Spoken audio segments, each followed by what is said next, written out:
સ્થાનિક સ્વરાજ્યની સંસ્થાઓમાં હવે વહીવટી શાસન લાગી ગયું છે। છેલ્લા 5 વર્ષના લેખાજોખા જોઈએ તો ખ્યાલ આવશે કે કેવા વાયદા કર્યા હતા અને શાસનકાળ દરમિયાન કેવી કામગીરી થઈ।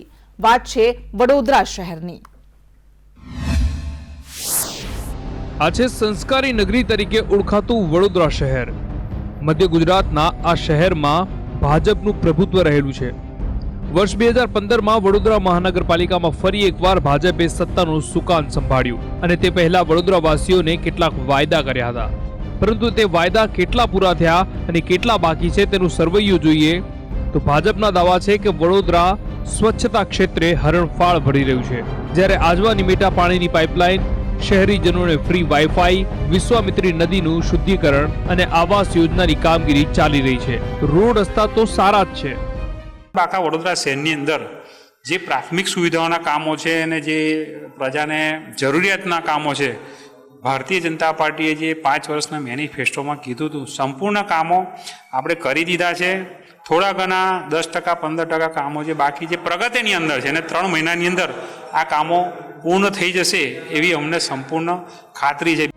શાસક પક્ષને ખાતરી છે કે અધૂરા કામો જલ્દીથી પૂરા થઈ જશે, પરંતુ વિપક્ષને લાગી રહ્યું છે કે વાયદા પ્રમાણેના કાર્યો વડોદરા શહેરમાં થયા જ નથી, ઉપરથી ભ્રષ્ટાચાર થયો છે।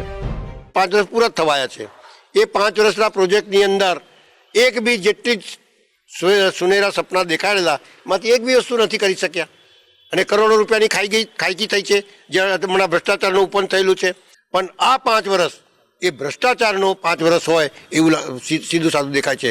બધું બંધ કરી નાખ્યું, સત્યાનાશ કરી નાખ્યો શહેરનું અને ભ્રષ્ટાચાર પર ભ્રષ્ટાચાર, વડોદરાને ખડોદરા બનાવી દીધું। અને છેલ્લે તમને કહું તો પાણી 4 વર્ષથી ગંદુ આવે છે અને એ ગંદા પાણીના લીધે ઇન્કવાયરી મુકાઈ, સસ્પેન્ડ કર્યા, પાછા એમને લઈ લીધા, હજુ 4 કરોડનો ટેન્ડર 8 કરોડમાં આપ્યું, તોય છતાં પાણી ગંદુ આવે છે। તો શું તમે સત્તા પર બેસવા લાયક છો? પહેલી વાત તો એ છે, પ્રશ્નાર્થ ઊભો થાય છે। વડોદરા મહાનગરપાલિકામાં કુલ 19 વોર્ડની 76 બેઠકો છે, જેમાં અત્યાર સુધી ભાજપની 59, 13 કોંગ્રેસની અને 4 બેઠકો આરએસપીની હતી। કુલ 16,30,000થી વધુ મતદારો છે। ત્યારે ભાજપના દાવા અને કોંગ્રેસના આક્ષેપોની વચ્ચે આગામી ચૂંટણીમાં પ્રજા કોને ચૂંટે છે તે મહત્વનું છે। કૃણાલ શર્મા, સંદેશ ન્યૂઝ, વડોદરા।